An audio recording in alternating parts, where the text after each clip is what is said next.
Hello everyone and welcome back to your YouTube channel y bienvenidos de regreso a este video del día de hoy.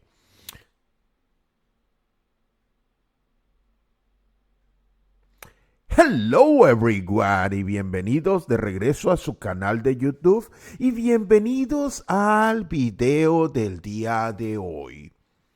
El día de hoy les traigo otro video más de esta serie que estamos grabando relacionado a lo que es los conceptos fundamentales de ingeniería de sistemas eléctricos de potencia. Como ustedes lo saben, estoy grabando esta serie de videos para todos estos jóvenes que están interesados o que están comenzando dentro del apasionante mundo de la ingeniería de sistemas eléctricos de potencia, pero que requieren conocer, entender y saber los principales conceptos detrás de esta maravillosa ciencia. Entonces, el día de hoy les traigo un ejercicio numérico bastante básico, es bastante elemental. Sin embargo, lo que queremos hacer aquí es calcular potencias en sistemas AC, es decir, podemos calcular aquí lo que es potencia activa, reactiva y aparente. Y en particular este ejercicio es bastante laborioso, porque queremos que los estudiantes se ejerciten en el cálculo empleando cantidades AC, empleando lo que es la representación en fasores. Y como ustedes saben, cuando representamos cantidades AC en fasores, hay que utilizar el álgebra de números complejos, ¿no? Entonces, sin mayor retraso, pasemos a la lectura de este ejercicio. Un sistema, un generador de corriente alterna con un pico en la onda de voltaje de 1000 voltios y una frecuencia angular o una velocidad angular de 400 radianes sobre segundo, está conectado a una carga que tiene una resistencia de 100 ohmios, un inductor de 100 milihenrios y una capacitancia de 25 microfaradios. Todos estos tres elementos están conectados en serie. Entonces nos preguntan, calcular la frecuencia eléctrica, en este caso en hertz, calcular la reactancia inductiva y capacitiva XC, en este caso en ohmios. Nos piden también que calculemos la impedancia del sistema, la total impedancia de esta carga. En este caso es magnitud y en ángulo, es decir, representación en forma polar de la impedancia en ohmios. Calcular la corriente en el circuito en amperios, en este caso magnitud y en ángulo, es decir, representación polar. Luego nos piden que calculemos el valor de la potencia compleja aplicada. En este caso nos están pidiendo que sea en VA, volt amperes, con representación en forma polar, magnitud y ángulo. Y de igual manera nos piden aquí que calculemos la potencia reactiva. Recuérdense que la potencia reactiva, las unidades son volt amperes reactivos. Y bueno, esas son las preguntas más elementales que tenemos en este ejercicio, ¿no? Entonces comencemos la resolución, ¿no? Lo primero que tenemos que ver es que aquí tenemos la representación en el dominio del tiempo. Esta es la Time Domain Representation. Esto es la representación en el dominio del tiempo de nuestro circuito. En este caso tenemos una resistencia de 100 ohmios, 100 milihenrios la inductancia, la capacitancia 25 microfaradios. Tenemos una fuente de suministro de 1000 seno de 400 T más 0 grados, ¿no? Entonces, lo primero que tenemos que hacer es pasar esta representación del dominio del tiempo, transformarlo a lo que sería una representación en forma fasorial. Y lo primero que tenemos que hacer es calcular la frecuencia. Recuérdense lo siguiente. Este argumento que está aquí en la función en el dominio del tiempo, ese argumento que está en el dominio del tiempo es básicamente omega y omega es 2πf, ¿no? Donde f es la frecuencia en hertz. Entonces es muy sencillo que nosotros despejemos de la frecuencia 2πf la despejemos y nos quede la velocidad angular omega en radianes sobre segundo dividido sobre 2pi, ¿no? Entonces, 400 radianes sobre segundo dividido entre 2pi, eso nos da 66.6 Hz. Y ya tenemos la primera respuesta en este problema, ¿no? Paso siguiente, queremos tener la representación del voltaje. En este caso tenemos que existe una relación entre lo que sería el valor pico y el valor RMS. En este caso, el valor RMS es el valor pico dividido entre raíz de 2. Tenemos que el valor pico son 1000, lo dividimos entre raíz de 2 y eso nos da que el valor RMS es 707.1 voltios, ¿no? De ahí podemos efectuar la representación en forma de fasor, de la señal de voltaje, asumiendo que, como lo dice la señal en el tiempo que se encuentra referencia, es decir, que ese ángulo es 0. Entonces tenemos aquí la representación en forma polar, magnitud 707 voltios, ángulo 0 grado, ¿no? Paso siguiente es muy elemental, Lo que viene ahora es calcular las reactancias, en este caso del capacitor y del inductor. En el inductor se conoce que la reactancia inductiva es omega L, donde omega son 400 radianes y donde L es 100 milis. Recuérdense que aquí tenemos que sustituir en henrios para que el resultado nos dé 40 ohmios, ¿ok? De igual manera, hacemos lo mismo para la reactancia capacitiva.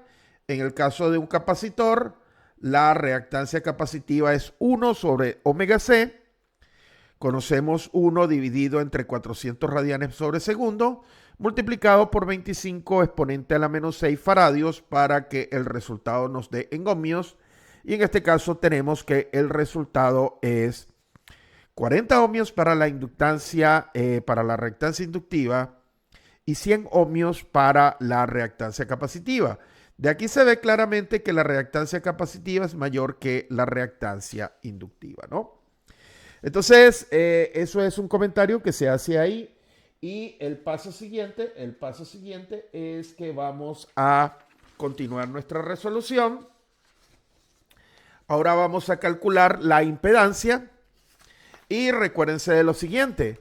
Tenemos que este es un sistema serie donde tenemos una resistencia, tenemos la reactancia inductiva y tenemos la reactancia capacitiva, ¿no? Esto es R, esto es XL y esto es XC, ¿no? Entonces, la magnitud de la reactancia sería la raíz cuadrada del cuadrado de la parte resistiva más el cuadrado de la parte reactiva, ¿no? En este caso tenemos 40 y 100 ohmios representan la parte resistiva. Tenemos la magnitud se calcula y son 116.6 ohmios, ¿no? Elemental, muy sencillo. Y ahora lo que viene es calcular el ángulo, ¿no? El ángulo lo podemos calcular, recuérdense siempre, el arco cuya tangente es la reactancia total entre la resistencia total. En este caso tenemos en serie un inductor y un capacitor. Sería 40 menos 100 dividido entre 100.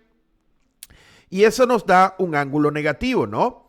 Eso nos da que en esencia, si hacemos la representación en forma rectangular, serían 100 menos 60J. Pero si hacemos la representación en forma polar, sería 116 ohmios a un ángulo de menos 30.9 grados, ¿no? Ahora, calcular la corriente en este circuito es muy, pero muy elemental. Porque la corriente en este circuito, y no sé por qué está saliendo esto aquí, la corriente en este circuito se puede calcular utilizando la famosa ley de Ohm, ¿no? La ley de Ohm lo que nos dice es que es voltaje dividido entre impedancia. En este caso, el voltaje es 707.7 ángulo de 0.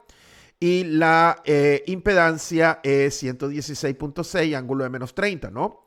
Entonces, esta operación de división en números complejos podemos dividir las magnitudes y nos daría 6.6 amperes, 6.06 amperes, y sería 0, y este ángulo pasa hacia arriba positivo, sería más un ángulo de 30.96. Entonces ya tenemos aquí el cálculo de la corriente, la tenemos en forma polar y en forma rectangular, y ahora lo que queremos es calcular el factor de potencia. El factor de potencia es muy sencillo porque el factor de potencia es el ángulo entre, el factor de potencia es el coseno del ángulo de potencia, y el ángulo de potencia ya lo conocemos de aquí de la impedancia o lo conocemos de la potencia. Básicamente el ángulo es 30.96. Cuando calculamos el coseno nos da 0.85. Y recuérdense siempre que estamos utilizando aquí que en este caso hay que definir si es en adelanto o en atraso. Recuérdense que esta reactancia es inductiva, por tanto el factor de potencia es en adelanto, ¿no? Ahora, paso siguiente es que queremos calcular la potencia aparente. Y la potencia aparente aquí, la podemos calcular utilizando la definición, ¿no? Podríamos hacerlo por partes, empleando esta ecuación que está aquí. Potencia es igual a la magnitud de B por la magnitud de I por el coseno, y potencia reactiva es la magnitud de B por la magnitud de I por el seno. Y luego lo transformamos en un número complejo porque P es la parte real de S y Q es la parte imaginaria de S, ¿no? Sin embargo, a mí me gustan más los números complejos, ¿no? Y todos mis estudiantes se deben de recordar que la potencia aparente es el producto de el voltaje por la corriente conjugada, donde ese operador que está aquí, que estoy haciendo más grande, es el complejo conjugado. Entonces, el complejo conjugado, cuando nosotros ponemos aquí el complejo conjugado, recuérdense que la corriente tenía un ángulo de 30 positivo, pero cuando aplicamos el complejo conjugado se pasa de positivo a negativo. Recuérdense que esto es el complejo conjugado.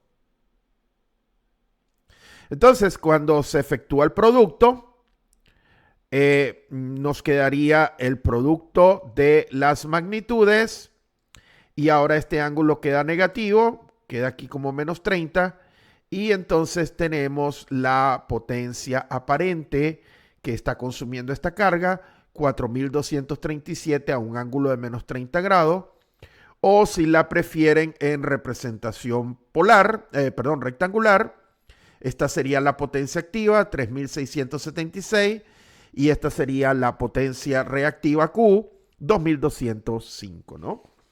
Entonces, este es un ejercicio sumamente sencillo. Mis estudiantes pueden completar este ejercicio. Yo, a manera de ilustrativa, les he colocado, hay un código en MATLAB,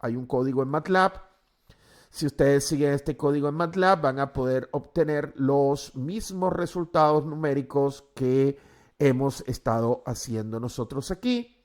De hecho, los resultados numéricos fueron validados con esta información, ¿no?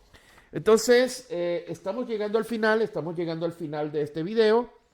En este video lo que hemos hecho es hacer el análisis de la potencia y de cantidades asociadas a circuitos de corriente alterna, donde hemos utilizado fasores para el cálculo o la representación, mejor dicho, y los cálculos de las variables eléctricas. Y en este video hemos desarrollado en forma adecuada el cálculo de la potencia aparente utilizando el concepto del complejo conjugado. Bueno, hemos llegado al final de este video. Espero que haya sido de su interés, espero que haya sido de su agrado. y nos veremos en el próximo video. Muchas gracias por su atención. Si el video es de su interés, por favor dejen un like o dejen un comentario si tienen alguna pregunta. Y si quieren estar actualizados en los próximos videos y recibir correos sobre nuestras actualizaciones y lo que estamos haciendo, por favor sean parte de la comunidad, agréguense al canal de YouTube. Bueno, hemos llegado al final de este video. Eso es todo por el día de hoy. Muchísimas gracias y es tiempo de decir bye now.